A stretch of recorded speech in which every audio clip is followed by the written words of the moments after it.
এখন যাবো একটু দাসপাড়া ছেলেকে নিয়ে, ছেলেকে ডাক্তার কাছে নিয়ে যাব। আস্তে আস্তে চলে আসলাম। এই যে আমাদের খোঁজালগোছে ব্রিজ, নিচে মাঠ আছে, দুই সাইডে বাগান আছে, দেখতে পাচ্ছেন বাগান আছে। নদীতে একটু জল কম,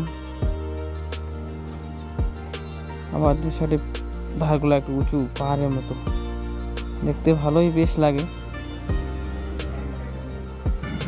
এই যে চা বাগানের মাঝখান দিয়ে যাচ্ছি, চা বাগানের মাঝখানে গাছগুলো দিচ্ছে পোকা আটকানোর রড।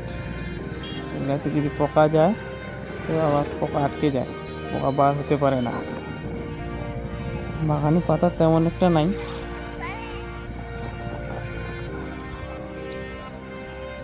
এবারে চলে যাব আমরা দাসপাড়া। এই রাস্তা দিয়েই নিয়ে চলে আসলাম পেট্রোল পাম্পে এখন তেল ভরবো। ছেলেকে সামনে বসিয়ে নিয়েছি, তেল ভরতে চলে আসলাম পাম্পে। চলে যাবো আবার ডাক্তারের চেম্বারে। ডাক্তারের চেম্বারে ডাক্তারবাবু ভিতরে আছে, আমি একজনকে দেখতেছি। ছেলে তো বসলো, ওর সঙ্গে তো কান্না করে নাই, বেশ ভালোই আছে। এখন আসলো ডাক্তারবাবু একটা সুই নিয়ে ছেলে দাঁতে একটু ভিতরে আগে থেকে ছোটো বসানো ছিল, ওটা বার করলো। বার করে একটু পরিষ্কার করে নিচ্ছে, কানতে শুরু করলো।